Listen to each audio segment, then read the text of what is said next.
Welcome to Shaji maths classes. आज मैं आपके लिए लेके आया हूँ क्वाड्रिलेटरल क्लास 9th का 8.2। क्योंकि 8.2 तो हम बना चुके हैं, इसलिए अब मैं आपके लिए लेके आया हूँ 8.2। तो चलिए स्टार्ट करते हैं बिना किसी देरी के।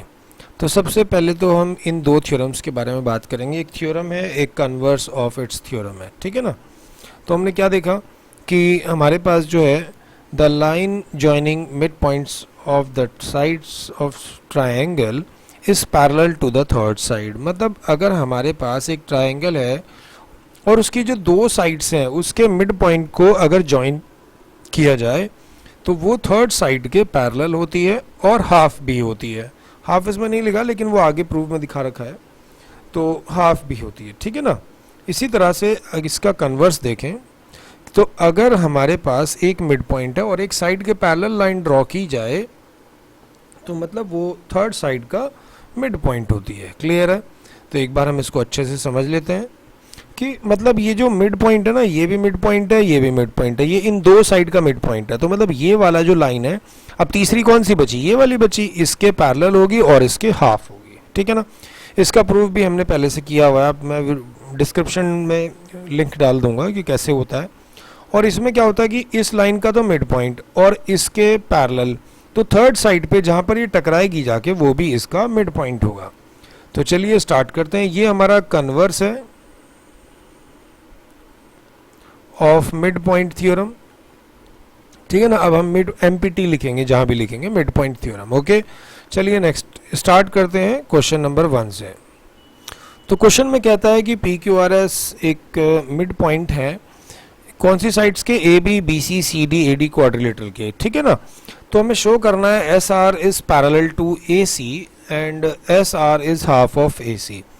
तो स्टार्ट करते हैं क्वेश्चन नंबर फर्स्ट पार्ट से। तो फर्स्ट पार्ट में सबसे पहले क्या लिखेंगे कि भाई A B C D triangle है हमारा।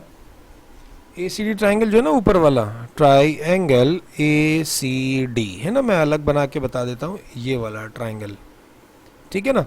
तो R इसका मिड पॉइंट है, S इसका मिड पॉइंट है, और ये D है, और ये A है, और ये C है। तो जब एस आर मिड पॉइंट है तो एस आर ए सी के पैरेलल होगा और हाफ भी होगा। क्यों भाई? मैंने आपको भी थोड़ी देर पहले बताया ना, तो इसीलिए हम इसको अभी रब कर देते हैं क्योंकि जगह कम पड़ जाएगी। तो लिखेंगे in triangle S is mid point of D A, S is mid point of D A and R is midpoint of AC, sorry DC, ठीक है। तो by mid point theorem, MPT लिख रहा हूं मैं, याद रखना मिड पॉइंट थ्योरम है इसका। By mid point theorem SR is parallel to AC and SR is half of AC। अब सेकेंड पार्ट में कहता है कि PQ और SR को इक्वल दिखाओ। तो लेते हैं इन ट्राइंगल ए बी सी, दिख रहा होगा सबको ए बी सी ट्राइंगल। मैं नीचे अलग से एक बार बना के बता देता हूँ। कुछ इस तरह से है, यहाँ पर Q है, यहाँ पर P है, यहाँ पर B है, यहाँ पर A है, यहाँ पर C है। तो P और Q मिड पॉइंट है इन दोनों साइड्स के, तो इसका मतलब PQ AC का हाफ होगा और पैरेलल भी होगा, ठीक है ना। तो इसको रब कर देते हैं अभी क्योंकि जगह कम पड़ जाएगी नहीं तो। हाँ, तो ए बी सी क्या लिखेंगे? P is midpoint of AB and Q is midpoint of CB, ठीक है ना। तो by mid point theorem, MPT मतलब mid point theorem, PQ is parallel to AC and PQ is half of AC, ठीक है ना। अच्छा, अब एक बात देखो कि एस आर जो है वो भी ए सी के पैरेलल है, पिछले फर्स्ट पार्ट में किया है, और P Q is also parallel to A C, therefore P Q is parallel to A C, ठीक है ना। तो अब हम यहाँ देखते हैं थर्ड पार्ट। थर्ड पार्ट में हमें क्या करना है? P Q R S is a parallelogram. तो हमने क्या देखा? P Q is parallel to A C, ठीक है ना। फिर हमने देखा S R is half of A C, ये हमने फर्स्ट पार्ट में किया है, और P Q is half of A C, है ना। तो मतलब जब दोनों ही AC के हाफ है तो therefore PQ is equals to SR। तो अगर किसी क्वाड्रिलेटरल का एक pair of opposite line parallel भी हो जाए और इक्वल भी हो जाए तो वो क्या फॉर्म करता है, पैरेललोग्राम फॉर्म करता है, ठीक है ना। तो क्या लिखेंगे, hence PQRS is a parallelogram, है ना। देखो ना भाई, ये वाला इसके पैरेलल भी आ गया, ये वाला इसके इक्वल भी आ गया, ठीक है। तो ये बन गया हमारा एक पैरेललोग्राम। तो पैरेललोग्राम किन किन कंडीशन में बन सकता है एक बार रिकॉल कर लेते हैं। मैं आपको बता देता हूँ कि जैसे कि अगर हमारे पास ये एक क्वाड्रिलेटरल है, अगर एक पेयर मतलब ABCD, मतलब अगर AB इक्वल हो जाए CD के और AB पैरेलल हो जाए CD के, और AD इक्वल हो जाए BC के और AD पैरेलल हो जाए BC के, मतलब इन दोनों में से एक, दोनों नहीं, दोनों में से एक भी कंडीशन हो जाएगी तो पैरेललोग्राम बन जाएगा। और दूसरी क्या कंडीशन है, ABCD, अगर AB पैरेलल हो जाए CD के और AD पैरेलल हो जाए AC के, BC के, मतलब दोनों पेयर पैरेलल हो जाए, ये इसके पैरेलल और ये इसके पैरेलल, तो भी पैरेललोग्राम बन जाएगा। और इसी तरह से अगर AB इक्वल हो जाए CD के और AD इक्वल हो जाए BC के, मतलब दोनों पेयर इक्वल हो जाए, अपोजिट पेयर ऑफ लाइन, तो भी वो एक पैरेललोग्राम फॉर्म करता है। और ऐसे ही अगर दो लाइंस एक दूसरे को बाइसेक्ट करती हैं, है ना, और उनको अगर ज्वाइन करें तो भी वो एक पैरेललोग्राम ही फॉर्म करता है। फिलहाल हमारे पास ये तीन कंडीशन ज़्यादा यूज़ होंगी, तो इन्हें देखते हैं। चलिए नेक्स्ट क्वेश्चन देखते हैं। तो क्वेश्चन नंबर 2 में कहता है कि ABCD is a rhombus and PQ are mid points of the sides AB BC CD ADD। बिल्कुल वही सेम है, तो हमें शो करना है कि PQRS एक रेक्टेंगल है, ठीक है ना। तो पहले हम बिल्कुल उसी तरह से शुरुआत करेंगे, ठीक है ना। गिवन लिख लेते हैं कि हमें क्या क्या गिवन है, कि PQRS are respectively mid points, है ना।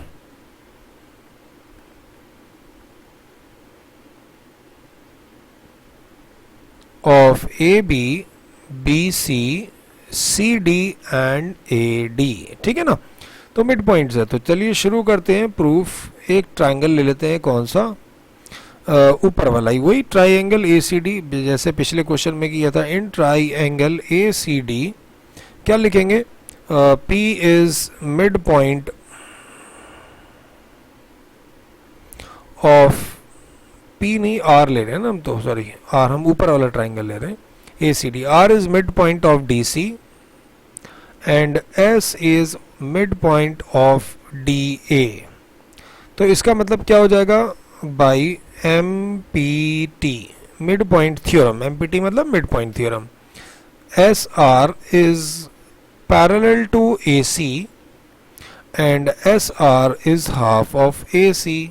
सिमिलरली नीचे वाले ट्रायंगल में जैसे पिछले क्वेश्चन में किया था, तो सिमिलरली का साइन लिख देंगे PQ is parallel to AC and PQ is half of AC। तो इसको हम फर्स्ट इक्वेशन ले लेते हैं और इसको सेकंड। तो फ्रॉम अबव इक्वेशंस क्या हो जाएगा, PQ is parallel to AC and PQ is equal to AC। Sorry, AC क्यों लिखना अभी हमें यहाँ पे, AC तो हम कर ही चुके हैं। PQ is parallel to SR और PQ पैरेलल टू SR और PQ is equal to SR। तो फिर से हमने देखा कि भाई जब दोनों ऑपोजिट पेयर इसके इक्वल भी हो गया और पैरेलल भी हो गया, तो मतलब ये तो एक पैरेललोग्राम बन गया ना। तो मतलब क्या लिखेंगे, hence PQRS is a parallelogram now. तो अभी हमारा एक ना पैरेललोग्राम बन चुका है। तो अब हमें क्या करना है, इस पैरेललोग्राम का अब हमें रेक्टेंगल प्रूव करना है कि किसी तरह से ये रेक्टेंगल प्रूव हो जाए। तो हम क्या करने वाले हैं, एक लाइन यहाँ से ड्रॉ कर लेते हैं DC से, है ना। BD को भी ज्वाइन कर लेते हैं इसी तरह से, देखते हैं फिर क्या होता है। और हम जानते हैं कि diagonals of rhombus bisect each other at 90 degree, ठीक है ना। तो ये हमारे को पता लग गया कि ये 90 डिग्री है। चलो इसका नाम कुछ हम M रख देते हैं और इसका नाम रख देते हैं N, है ना। तो पैरेललोग्राम, तो अगर आप ध्यान से देखें तो PN PMON is also parallelogram. तो ये भी एक पैरेललोग्राम ही है, क्योंकि देखो P जब हमने देखा कि PQ और SR, PQ जो है AC का पैरेलल है, तो मतलब उसके पार्ट्स भी तो अब पैरेलल ही होंगे ना। तो क्या लिखेंगे, now PMON is also parallelogram, क्योंकि उनकी ना छोटी छोटी साइड से ही मिलके बना है, तो पैरेललोग्राम है। और पैरेललोग्राम के एंगल, यहाँ पर हमें एंगल O मिल रहा है 90 डिग्री, 90 डिग्री मिले ना, बिकॉज यहाँ पर लिखना पड़ेगा diagonals of rhombus bisects each other, है ना, bisects each other at 90 degree, 90 degree पे बाइसेक्ट करते हैं। तो इसके अंदर जो एंगल O 90 है, तो पैरेललोग्राम के ऑपोजिट एंगल्स तो इक्वल होते हैं, तो एंगल P भी 90 हो गया। अब P 90 है तो एंगल R भी 90 हो गया, है ना, और angle SES equals to 90 and angle Q is also 90। तो देयरफॉर अगर चारों एंगल किसी क्वाड्रिलेटरल के 90 डिग्री आ जाते हैं तो वो स्क्वायर नहीं बनता, वो पहले रेक्टेंगल कहा जाता है। हाँ, अगर चारों एंगल इक्वल हैं 90 के और चारों साइड्स भी इक्वल हैं, तब जाके वो एक स्क्वायर बनता है। लेकिन फिलहाल तो यहाँ पर सिर्फ चारों एंगल 90 डिग्री आए हैं। इसका मतलब क्या हो जाएगा, ये ABCD PQRS is a rectangle. तो PQRS इज रेक्टेंगल। क्लियर है? चलिए नेक्स्ट क्वेश्चन देखते हैं। तो क्वेश्चन नंबर 3 है कि ABCD is a rectangle and PQRS mid points of the sides. बिल्कुल सेम उसी तरह से क्वाड्रिलेटरल है और इसके मिड पॉइंट्स हैं, लेकिन अब की बार जो गिवन क्वाड्रिलेटरल है वो ABCD है, तो हमें शो करना है PQRS एक रोम्बस है। तो इसमें भी फिर से वही लिखेंगे कि given PQRS respectively mid points of sides AB BC CD AD। तो चलिए शुरू करते हैं प्रूफ, ठीक है ना। तो वही ट्राइंगल जो पिछले क्वेश्चन में लिया था ना, बिल्कुल सेम वही, कि क्या इन ट्राइंगल ACD क्या लिखेंगे, S is mid point, S is mid point of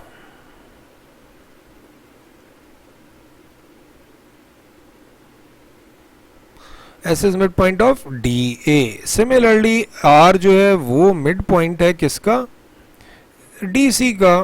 तो by mid point theorem, again वही लिखेंगे ना, बाई मिड पॉइंट थ्योरम क्या हो जाएगा, SR is parallel to AC and SR equal to half of AC।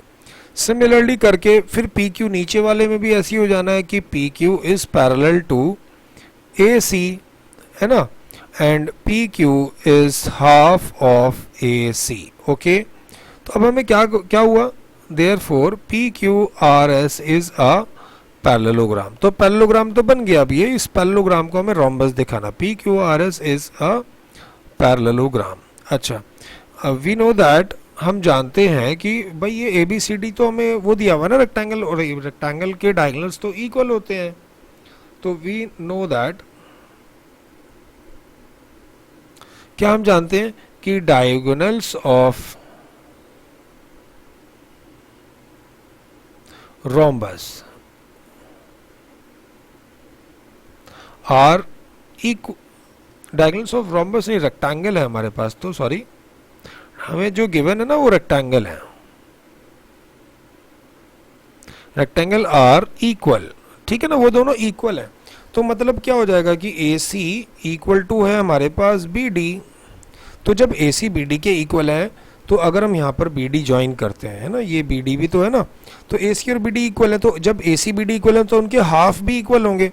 तो मतलब हमने क्या देखा कि PQ किसके इक्वल, SR किसके इक्वल हो गया भाई, जब ये डायगोनल्स है ना, तो SP, तो SP जो था हमारा किसके इक्वल था, हाफ ऑफ BD, ठीक है। इसी तरह से RQ भी हाफ ऑफ BD। तो ये इसका मतलब जब AC और BD इक्वल है, तो जब SR AC का हाफ है और SP BD का हाफ है, यानी कि SR is equal to SP, यानी कि SR और SP equal when adjacent sides of a parallelogram are equal then its become a rhombus. तो मतलब अगर किसी मतलब पैरेललोग्राम है, जैसे ये पैरेललोग्राम है ना, ऑपोजिट तो इक्वल है ही इसकी, अगर ये वाली किसी तरह से इक्वल हो जाती हैं तो देखिए एस आर और एस पी इक्वल हो गए, तो देयरफॉर ये बन गया एक रोम्बस। तो यानी कि P Q R S is a rhombus. आप ये लाइन लिख सकते हैं कि when adjacent sides of a parallelogram are equal then it becomes a rhombus. तो हमने क्या देखा कि देखो जब हमें क्वाड्रिलेटरल, हमने तीन चीज क्वेश्चन किए, तीनों क्वेश्चन में क्या मैच हुआ कि हमने क्या देखा कि हमारे पास अगर एक क्वाड्रिलेटरल है तो क्या होता है, क्वाड्रिलेटरल के मिड पॉइंट से बनता है पैरेललोग्राम, है ना। और अगर हमारे पास रेक्टेंगल है तो रेक्टेंगल के मिड पॉइंट से क्या बनता है हमारे पास, रोम्बस। और रोम्बस के मिड पॉइंट से क्या बनता है हमारे पास, रेक्टेंगल।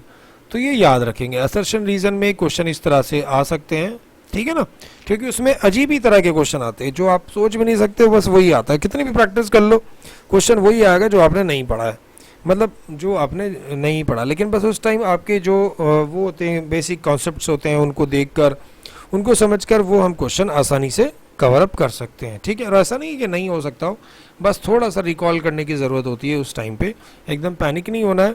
चलिए क्वेश्चन नंबर 4 देखते हैं। ABCD is a trapezium in which AB is parallel to DC, BD is diagonal and E is the midpoint of AD. A line is drawn through E parallel to AB, intersecting BC at F as shown in the figure. Show that F is the midpoint of BC. तो मतलब हमने क्या देखा कि मतलब ये जो है ना E जो है वो AD का मिड पॉइंट है और E से एक पैरेलल लाइन ड्रॉ की जा रही है किसके, AB के, और हमें यहाँ पर इस पॉइंट को कोई नाम ले लेते हैं जैसे कि P, ठीक है ना।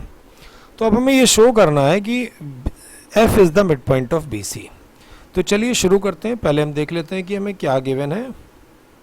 गिवन है AB is parallel to DC, है ना, और हमें क्या गिवन है, EF is parallel to AB।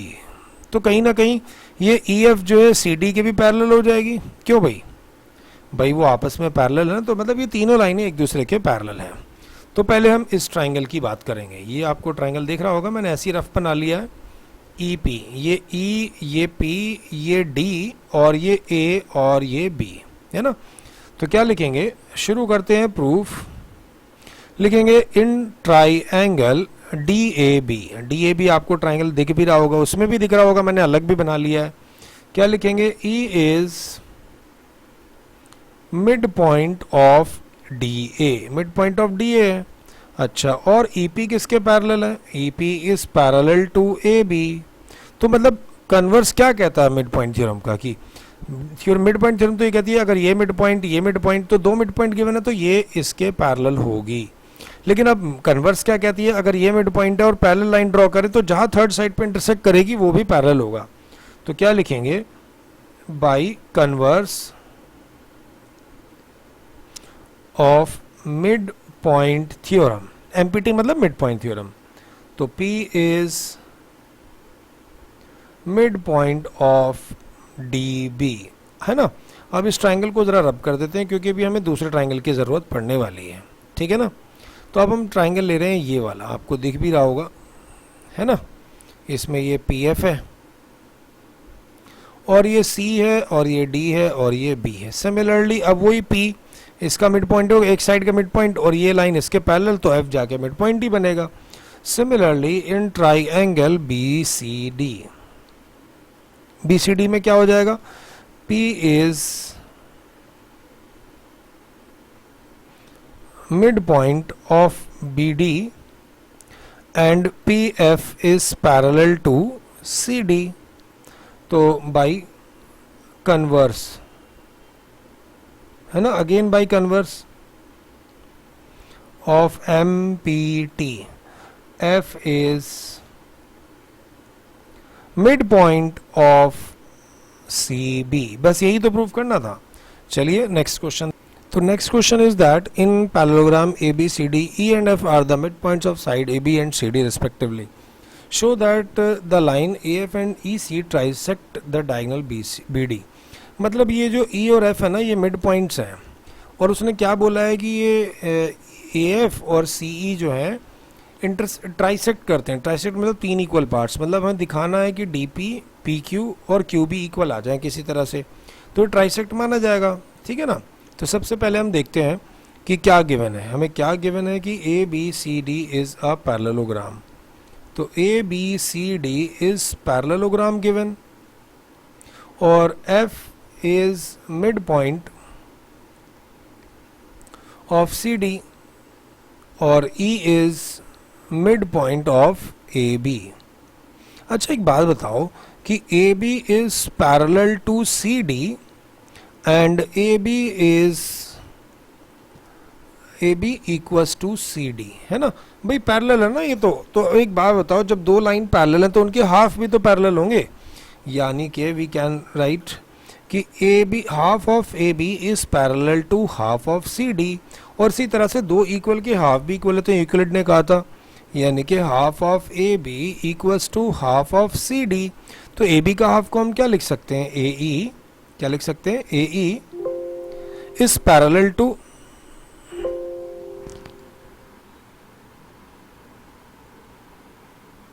तो AE AB का हाफ हो गया AE और CD का हाफ हो गया CF। तो AE पैरेलल हुआ CF के, इसी तरह से AE इक्वल भी हो गया CF के। तो वही one pair of opposite line are equal and parallel of a quadrilateral, then it becomes a parallelogram. तो मतलब AECF इज अ पैरेललोग्राम, ठीक है ना। एक पैरेललोग्राम बन चुका है AB। अब ये पैरेललोग्राम बन चुका है तो इसका मतलब क्या हुआ, और बाकी की साइड्स भी पैरेलल होंगी, मतलब अब AF पैरेलल टू क्या, AF पैरेलल टू CE। तो हम ये भी लिख सकते हैं PE पैरेलल टू QC, लिख सकते हैं ना। और क्या लिख सकते हैं, EQ is parallel to AP। भाई वो पार्ट्स ही तो है लाइन के।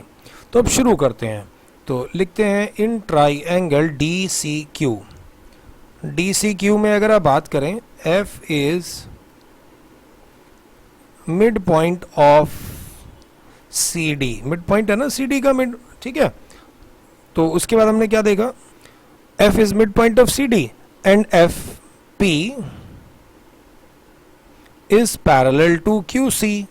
तो by converse of mid point theorem, देखो ना ये वाला मिड पॉइंट है, ये इसके पैरेलल जा रहा, तो P किसका मिड पॉइंट हो जाएगा, इसका, ठीक है ना, समझ गए। तो चलिए देखते हैं क्या लिखने वाले हम, बाई कन्वर्स ऑफ MPT क्या हो जाएगा, P is mid point of DQ, है ना। तो DQ का मिड पॉइंट होने का मतलब है कि DP किसके इक्वल आ गया, PQ के। ये हमारी हो गई फर्स्ट इक्वेशन। बस सिमिलरली करके फ्रॉम ट्राइएंगल ABP क्या हो जाएगा, Q is mid point of BP। तो इससे क्या पता चला कि जब मिड पॉइंट है तो मतलब PQ किसके इक्वल आ जाएगा, QB के। ये हमारी हो गई सेकंड इक्वेशन। तो फ्रॉम 1 and 2, है ना, क्या हो जाएगा, DP equal PQ equal QB। इसका मतलब AF and EC trisect BD। यही तो मतलब हुआ भाई, जब वो तीनों के तीनों इक्वल आ गए ना, हमारे DP इक्वल आ गया QB के। एक बार रिकैप कर लेते हैं, इस वाले ट्राइंगल में हमने क्या लिया, ये F मिड पॉइंट लिया, ये पैरेलल लिया, तो मतलब P पर जाकर वो मिड पॉइंट टच करेगा। तो इससे पता चला हमें DP PQ इक्वल है। फिर हमने अगले पार्ट में ये वाला ट्राइंगल लिया, बोला E मिड पॉइंट है और ये पैरेलल है, तो मतलब Q मिड पॉइंट आ गया इस BQ का, ठीक है ना। तो इसीलिए जब वो तीनों मिड पॉइंट आ गए तो मतलब ये तीनों के तीनों पार्ट्स इक्वल हैं। तो इससे यही पता चलता है कि AF और CE जो है ट्राइसेक्ट करती हैं BD को। क्लियर। चलिए नेक्स्ट क्वेश्चन देखते हैं। तो लास्ट क्वेश्चन है इस एक्सरसाइज का कि ABC is a triangle right angle at C। तो मतलब हमारे पास एक ABC ट्राइंगल है, उसमें C पर 90 डिग्री है। A line through mid point M से एक हमें लाइन ड्रॉ करनी है जो कि हाइपोटेन्यूज का है ए बी का, वो पैरेलल है बी सी के, वो 8C को इंटरसेक्ट करता है डी पे। तो पहले इस इन्फॉर्मेशन के अकॉर्डिंग हम एक डायग्राम बना लेते हैं। मैं आपको पहले रफ बनाऊंगा फिर फेयर बनाऊंगा। इसने बोला है कि ABC ट्राइंगल है, सी यहाँ पर है 90 पे सी है, तब आप ए और बी किधर भी ले सकते हैं, ए और बी है। इसने बोला ए बी का मिड पॉइंट एम से एक लाइन ड्रॉ करते हैं BC के पैरेलल, तो वो जाकर एफ पे डी पर टकराती है। इस तरह का हमें डायग्राम बनाना है। क्लियर है? तो चलिए बना लेते हैं इसको अच्छे से। तो ये हमारा डायग्राम बन चुका है। तो इसमें सबसे पहला पार्ट है कि हमें डी जो है mid point of AC prove करना है। तो पहले हम कुछ जो गिवन है वो लिख लेते हैं। तो हमने देखा कि फर्स्ट पार्ट में हमें करने के लिए मैंने देखा कि गिवन है कि एंगल C 90 डिग्री है, M is mid point of AB और MD जो है BC का पैरेलल है। तो फिर से वही देखेंगे, ये मिड पॉइंट और ये इसके पैरेलल है, तो थर्ड साइड पर जाकर कहाँ टकराएगा, मिड पॉइंट पे तो जाके टकराएगा। तो लिखेंगे बाई कन्वर्स ऑफ MPT, मतलब मिड पॉइंट थ्योरम। ठीक है ना? क्या हो जाएगा, D is mid point of AC। ठीक है ना? AC का मिड पॉइंट हो गया। अच्छा, सेकंड पार्ट में क्या कहता है, MD is perpendicular to AC। तो लिखेंगे MD is parallel to BC। MD जो है वो BC का पैरेलल है, तो इसका मतलब angle C plus angle D को अगर हम करें तो इक्वल टू कितना आएगा, 180 बाई को इंटीरियर एंगल्स है ना भाई, सेम साइड पर जब दो लाइन पैरेलल होती हैं तो सेम साइड के एंगल का सम होता है 180 डिग्री। ठीक है ना? तो इसका मतलब बाई को इंटीरियर। ठीक है ना? तो एंगल C हमारा 90 है, तो इसका मतलब angle D is equal to 180। D का पूरा नाम भी लिख सकते हैं MDC। तो एंगल D का वैल्यू आ गया हमारे पास 180 माइनस 90, यानी कि एंगल D इक्वल टू आ गया 90, यानी कि MD जो है परपेंडिकुलर हो गया AC पे। अच्छा, थर्ड पार्ट में क्या कहता है, थर्ड पार्ट में कहता है कि CM और MA इक्वल हैं किसके, AB के हाफ के। तो मतलब हमें ना यहाँ पर एक लाइन ड्रॉ करनी पड़ेगी। क्यों भाई? तो अब हम पहले ट्राइंगल ले लेते हैं, एक ट्राइंगल ले लेते हैं MCD तो शायद कुछ होता है ना, हाँ, और एक ट्राइंगल ले लेते हैं MAD। ठीक है, इसमें लिखते हैं MD इक्वल्स टू MD, ये तो कॉमन है। ठीक है ना? फिर हम क्या लिखते हैं इसमें, CD इक्वल AD, ये भी जस्ट प्रूव किया है हमने। क्या कहते हैं उसमें, एक D मिड पॉइंट है AC का फ्रॉम फर्स्ट पार्ट, है ना। और एंगल D 90, एंगल MDC और एंगल MDA दोनों के दोनों हमारे क्या हैं, 90 डिग्री हैं, यानी कि 90 ईच। इसका मतलब ट्राइंगल MCD इक्वल कॉन्ग्रुएंट हुआ ट्राइंगल MAD के। जब MAD के इक्वल हो गया बाई SAS होगा ना, दो साइड्स के बीच का ही एंगल है। तो इसका मतलब हमने क्या देखा, CM और किसके इक्वल हो जाएगा, CM और MA इक्वल हो जाएंगे बाई CPCT के। क्या लिखेंगे, बाई CPCT। और MA अगर आप ध्यान दें, M मिड पॉइंट है AB का, तो इसका मतलब M जो होगा हाफ होगा AB के। नेक्स्ट पेज ले लेते हैं। तो इसका मतलब हमें क्या गिवन है, M is mid point of AB। तो मतलब M क्या हो जाएगा, MA is half of AB, और CM और AM तो इक्वल है, CM और MA, therefore CM is equals to MA। हमने अभी पीछे लिखा ना CM और MA इक्वल है, तो जब MA AB का हाफ है तो CM भी AB का हाफ होगा, हाफ ऑफ AB। तो हमने देखा कि ये हमारी पूरी एक्सरसाइज कवर हो चुकी है। Thanks for watching. ज़्यादा से ज़्यादा शेयर करें, सब्सक्राइब करें अगर आप नए हैं तो। Thank you for watching.